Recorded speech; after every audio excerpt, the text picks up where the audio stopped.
and welcome back to part 2 of Vergil's playthrough of Devil May Cry 5. Where today, I've got a bit of a short story for you before we really get into this too much. Last part broke my controller. I'm not kidding. When I finished the recording of part 1 for Vergil's playthrough, I started going back to do my Genshin grinds, just doing the odd little bit, and I noticed almost instantly that my R2 button, my right trigger, its spring had broken. It's just a loose thing that just kind of rattles every time I move my hand. So, at any point during this, I could be mid-swing, and I'll just randomly rotate to the right weapon.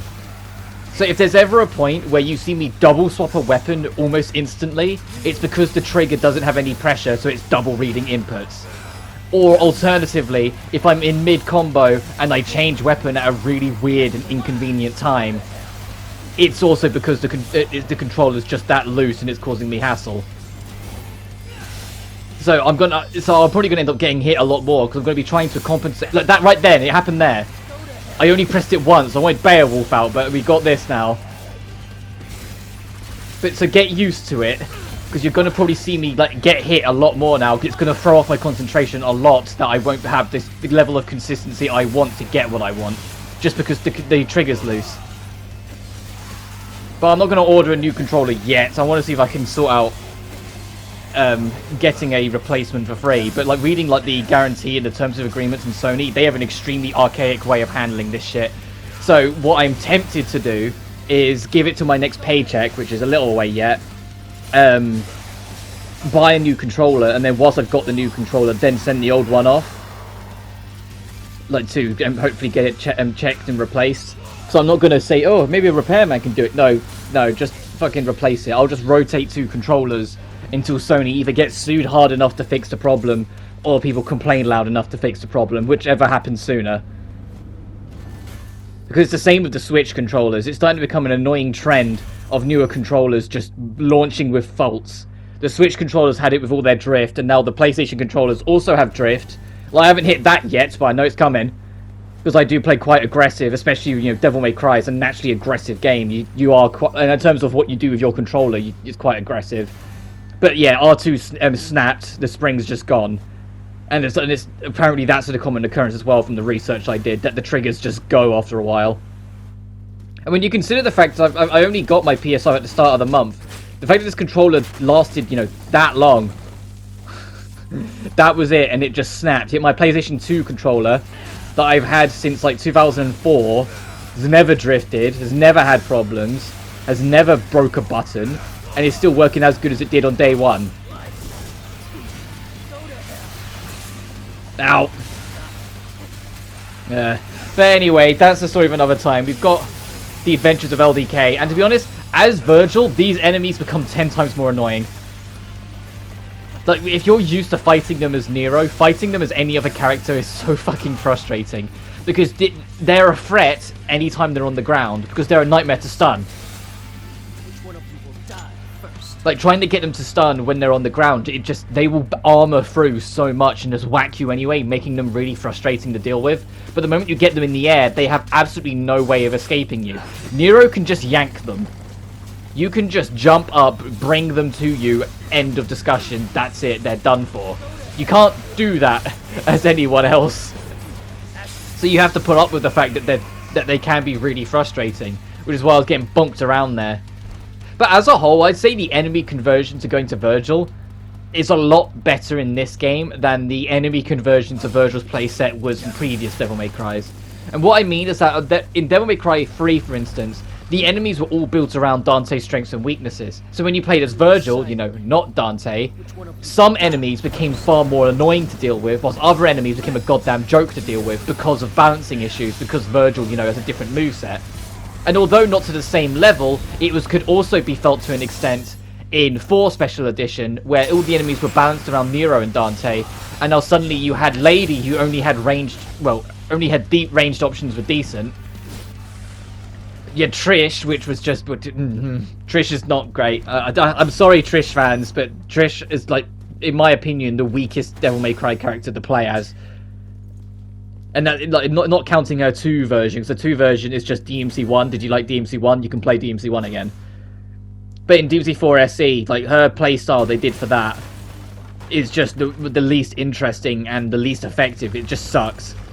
And Vergil on top of it, the balance was all over the place for enemies. It genuinely was. There are some enemies that you just got used to being a problem if you weren't playing in the intended characters, like Nero and Dante. And there are some characters you just got... Not characters, some enemies you just got used to breaking in two. Like the Blitzes and Vergil. Judgment cut in, breaks their shield, do what you want, judgment, and then once they start... once they start going into their rage mode when they're nearly dead, just immediately judgment cut end a second time, they're dead. That's all it takes. You can literally just judgment cut once, judgment cut end them once to stun them and destroy their shield, rip into them as much as you want to get them to low, and then as soon as they're low, just go into judgment cut end as well to guarantee the finish, and then they're done. And you just can't do something like that with any of the other characters. Also, this is one of the first major instances of a more annoying LDK specific encounter. Instead of spawning every single one of these guys at once, it continuously spawns them one at a time. And so especially as Vergil, you kill them so quickly, there's a lot of waiting. You'll see it more in the next mission as well. There's an encounter in the next mission. It's the one where, as V, you're first introduced to Nightmare, where you summoned him in the cutscene and he snaps and he comes down and explodes in the middle of it. That encounter takes forever for no good reason. Because all the enemies spawn in one by one instead of all at once. And there's like 30 of them that come in one by one. So it's like every 3 seconds another one spawns in. So you end up spending forever on that encounter. And there's no reason for it. And I'm really curious as to why. Alright, let's see if I can time this. Oh yeah, I got that. I'm happy with that. I can do cool things every now and then, even with a broken trigger. But it does that every now and then. There's another one later on, I think in Mission 16, where it does that. But I can't remember off the top of my head. It's either 15 or 16. Where it's just an encounter that takes forever for no good reason.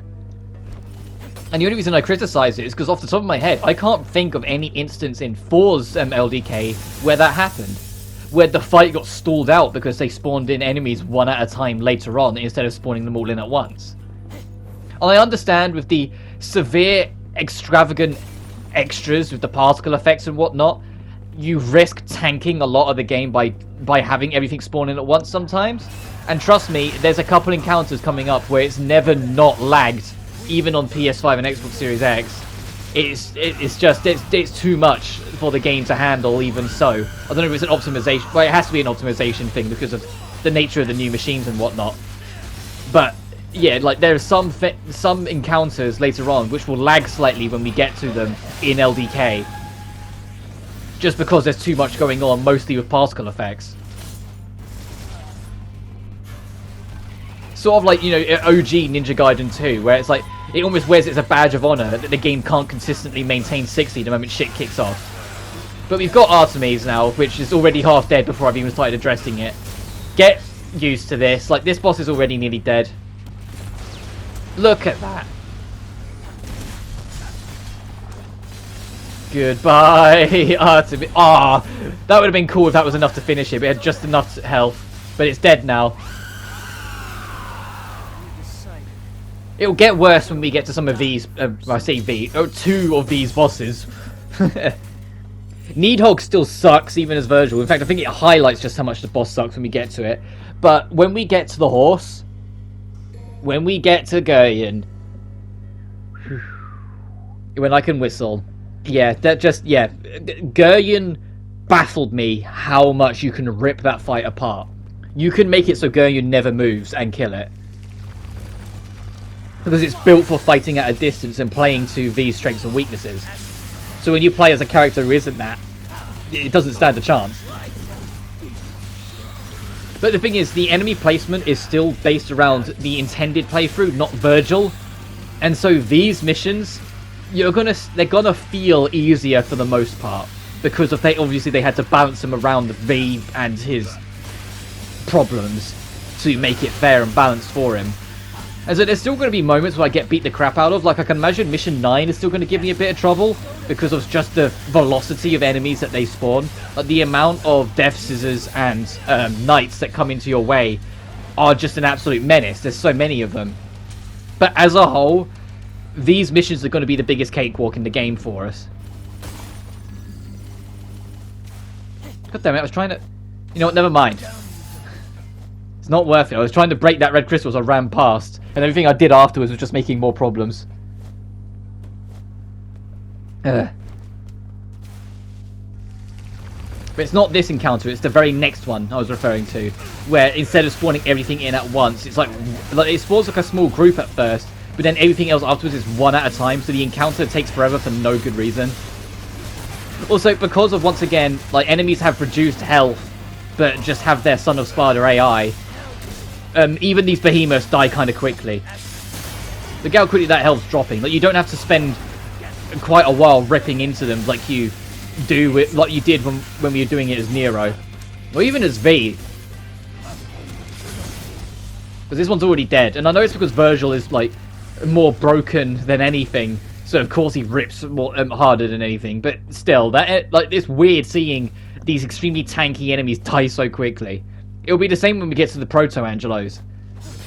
The Angelos just die so quick.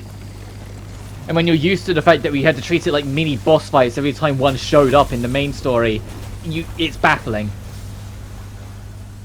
There is a just timing with the charge-up attacks for Beowulf in 5.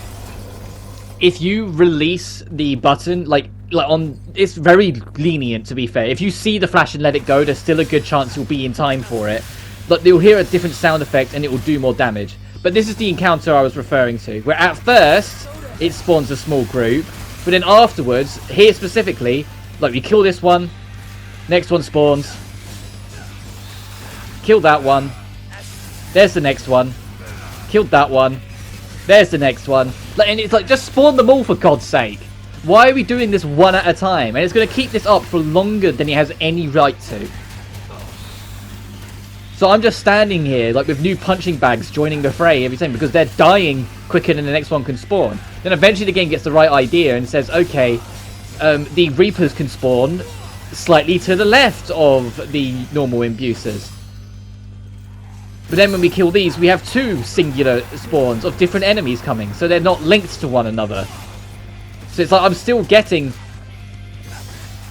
just all this. I'm just still getting this. Like, it's like, come on, stop wasting my time. Okay, that must be the last enemy, right? No, there's still more.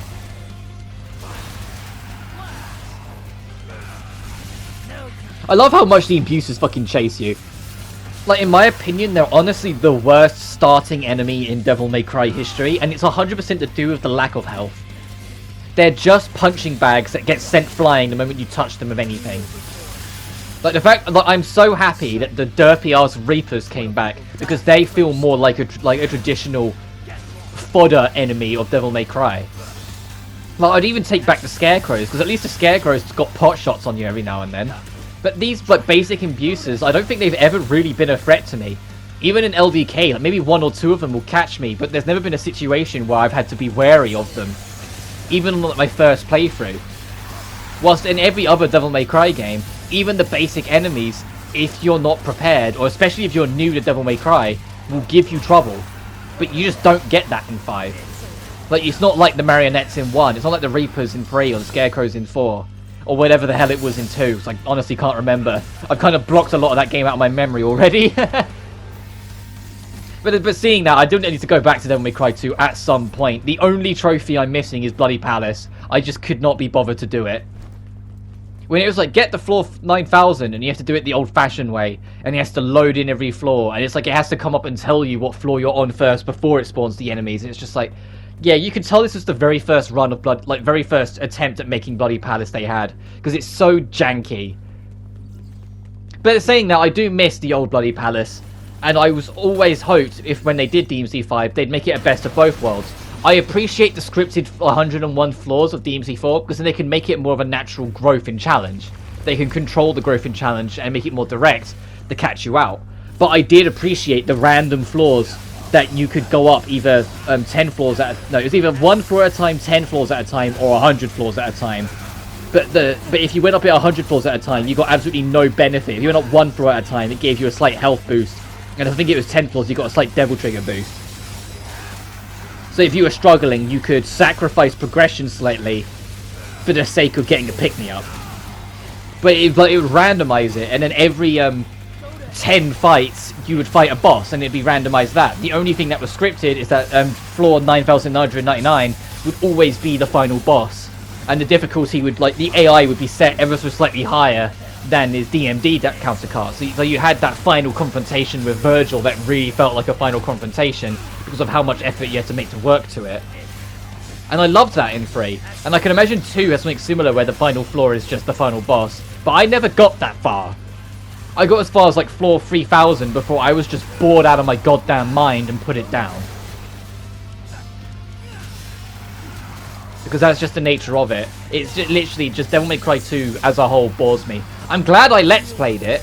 Like, as much as I mentioned in my anniversary, my 5-year of doing Let's Play anniversary videos, that I kind of regretted doing it. And although that still stands, I'm still to an extent glad I covered it for the sake of being able to showcase how far the series has come since then. Because there's a lot of people I know who loved DMC 1, but then dropped off the series entirely because of 2. And it's like, but you've no idea what you missed from 3. You have no idea what became of the series afterwards. I 100% get, like, if you play a game that's bad, you're not going to want to pick up the sequel. But I feel like it's always good to show people then just what the series became after its misstep. To show what became of Devil May Cry after 2. After the game that was severely rushed to come out only like a year afterwards.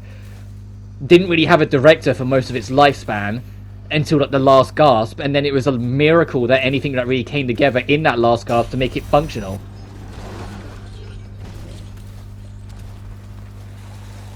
Oh god, look how many Reapers are here.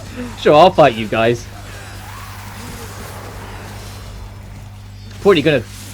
Ow, I was gonna say, I'm probably gonna pay for it because I had full concentration. I kind of wanted to keep that for the next encounter because there's a few Judicas. And Judicas, as a whole, more so in LVK than anything else, I just don't like dealing with. If I can skip them with boss skills, I will take it. And if you get annoyed at me at all for spamming boss skills to like rinse parts of the game, as I've mentioned before, I play Vergil for fun. If I'm going to Vergil, I'm going it for a reward for hard work. I want to just blow things up and watch things die super quick. Obviously, I'll try and show off and like do little stylish things here and there. But as a whole, my priority is just going to be doing what I find fun. And if what I find fun is nuking the enemies I don't like, then I'm going to nuke the enemies I don't like. Like, I remember in 4, I was so paranoid that people, like, way back when I first started, I was so paranoid that people wouldn't enjoy it if I was only spamming boss skills. And to be fair, I'm not spamming boss skills, it's just fuck the Judicas. But just fuck this prick in particular. To be fair, that'll probably kill the encounter. Yep.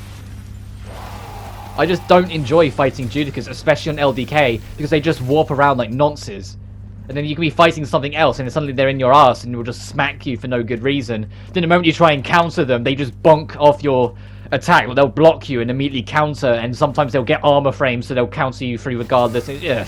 But speaking of things I don't like, time for Needhog, you know, the worst boss in the game. And it only shows how much I hate it more. Ow!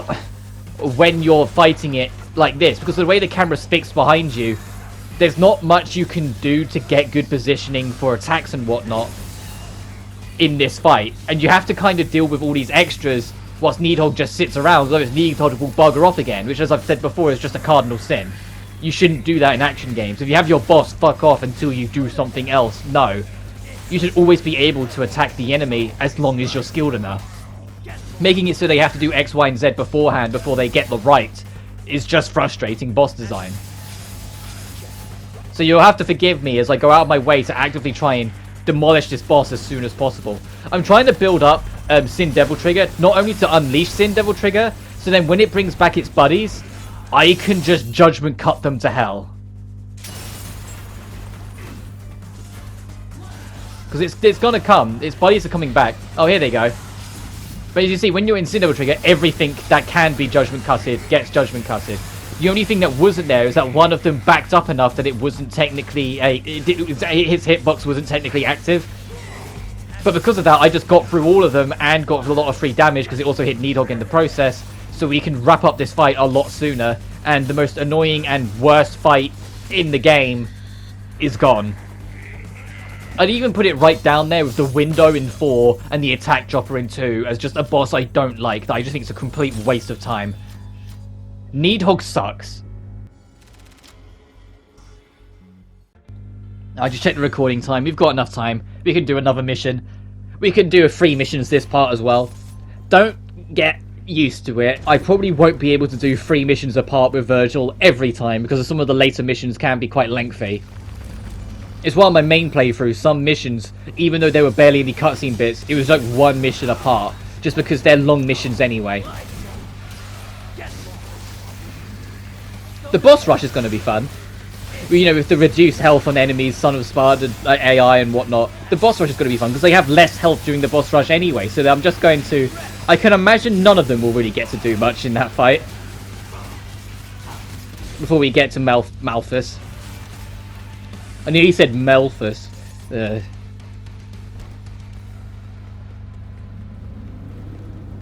I'm trying to ignore the R2 being as loose as it is much as I can, but it's really starting to bug me now.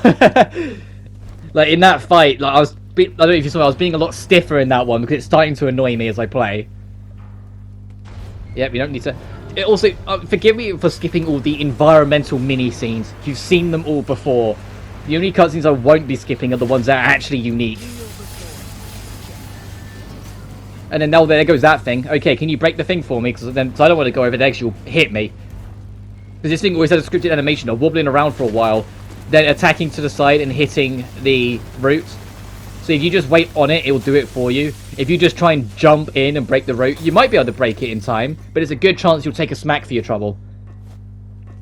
Right, I want to make summon swords without blowing that up. Never mind. I forgot there's auto lock.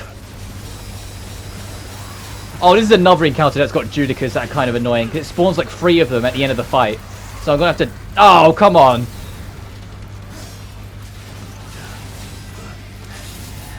God, look at how many... Oh. Never gets old. Right, let's clean up you so that I have some bar left. Oh, I got clipped, so I haven't got enough for another special attack anyway. So I'm going to see if I can back off and build up another one instead of wasting the meter. Just before the Judicas spawn in and cause problems. Alright, well I guess we're playing holding the bar. I didn't realise we were full already, so I wasn't paying attention, and now it's full. If I let go of the button, we're going into it, so I've just got to keep my finger on it for a bit. To be fair, if you go into it, you have a couple seconds grace period to swap back out and it not spend anything. So I could do that, but but I'm here now already, so I'll just go with it.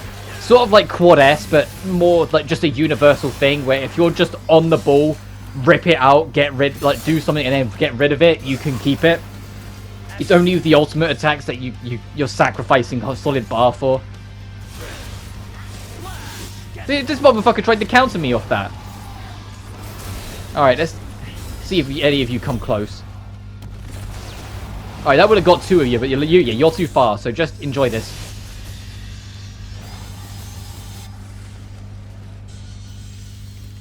Right, now there's an encounter we don't have to do, but we might as well.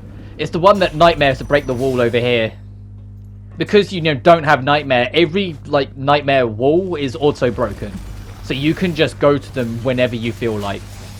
It's like the only thing they really did to make sure that you can play it as anyone. Because back when the game first came out, there was a lot of little things found in the game's code.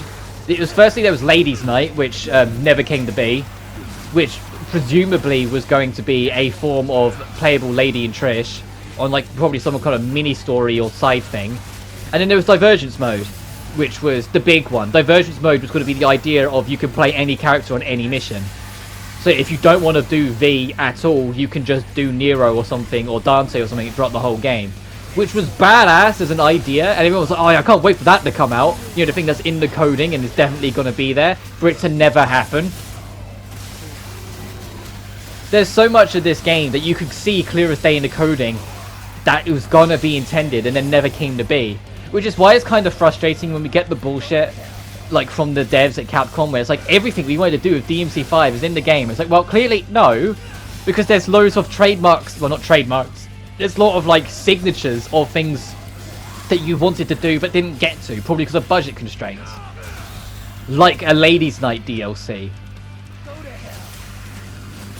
Like, I remember when the game first came out, the biggest thing that everyone demanded, like, everyone says, oh, the fans got what they wanted. They got playable Vergil. No, we wanted Vergil DLC. We wanted a story. We wanted a mini adventure. It didn't have to be long. It could be like 4 or 5 missions. Maybe like one boss. Maybe just fight Dante or something at the end. Which, to be fair, we at least got that. And just something to flesh out Vergil and actually give him his own story a little bit. Instead of him just always just going through the main campaign again. Because that idea felt dated back in DMC3. And it's only got more so over the years. And yet we're still here for what? Tradition? No, like, come on. Like, let's put some money. What the fuck? That interrupts? What the hell? Ah, what the fuck? Abuses? That's a fully charged, like fully charged one that came at you. What the fuck? You're not supposed to interrupt that. That's just Doom on a plate. What the hell? Ah, god damn it. That's really throwing me off. What the fuck? Oh, I didn't even see that. I can't even see. Ah, what the? Oh, no, there's a motherfucker healing them. Ah. That really caught me off guard. I was like, yeah, it's a fully charged, like, max charge, max concentration, super charge. There's no way they'll be able to interrupt that. They'll definitely stun them, because it does insane damage. And he just went, bonk, no, fuck you, Vergil. Oh, so not, well, that stuns. Oh, I see how it is. Jesus Christ. This encounter's a mess. Ow! Just kill everything. Just get rid of it. That completely threw me off. I lost what I was talking about. Oh yeah, right, Vergil and how undercut, how they handle him always seems to be. Like it felt off back in 3, and then in 4 it was like 4 we felt it because the game wasn't finished to begin with. So then stacking more characters into it, it was already a small room, and now there's 3 more people. Like it started to stack up. It started to show its cracks even more so. But in DMC 5, it felt like there was no real excuse for it. So the fact that it's just Vergil going through the main story again, and the whole divergence mode idea never became anything, and Ladies' Night probably never will be anything. Which, yeah, to be fair, it didn't have to be. Like, having an ending where there's a new job and they go out and do it, that's been universal since the original. I think the only game that didn't do that was 2. And even then, it was Lucia in the shop flipping the coin, and her hearing something outside, so maybe you could pretend, depending on what you want to think. So having it be like that, yeah, sure. But they could have actually done something and had like a mini side adventure with Lady and Trish. You know, Ladies' Night. You know, the thing that we found in the coding. But that never came to be. And I'm willing to bet it never will. As I've mentioned it before, a lot of this stuff's likely never going to happen now. That Reaper whacked that idiot. He just killed half his friends. Like, just because the combat developer, as I mentioned before, has been poached by Square Enix and is almost definitely working on 16 if you look at the gameplay for 16. And most of the team now that are left have either been dispersed or are working on Dragon's Dogma. So the idea of anything else coming to DMC 5 that could and should have been there is never going to happen. And I think especially for Lady and Trish, like Vergil, like it's nice that we've at least gotten playable. That's not what I wanted to do. I wanted to go into Sin Devil Trigger and then do it so he can't be interrupted. So, you know, thanks game. Thanks for registering that before the other. I'll say that, it was on me. I probably just pressed it too quick, but whatever. But you nearly got to see what I was on about on the first part, where I said you can do these skills outside of it. It's just if you successfully do it, it spends the entirety of your Sin Devil Trigger. Which is why it's never worth it. You should always just push to go into Sin Devil Trigger, because you get armor frames when you do it anyway. And you do insane damage. And you can spam them. Oh, that was a weird camera. But like the fact that like Lady and Trish, their last outing in the main series is them getting bitch slapped by Urizen, getting pulled out of a boss, being naked, and then sitting on the sidelines for the entire adventure. It's like, what the fuck? These are the ladies of DMC. These are the badass bitches, and you've done nothing with them. Except humiliate them and made them out to be worthless. Like, what? Anyway, that's enough bitching. We've got Elder Gurrian Knight. Hey, do you want to see how quickly a bosses can truly be broken by Vergil? Watch this guy, like, almost never attack. Oh, he's trying to charge up something. Well, let's put a stop to that. He missed, anyway. Let's see if he gets to move after this.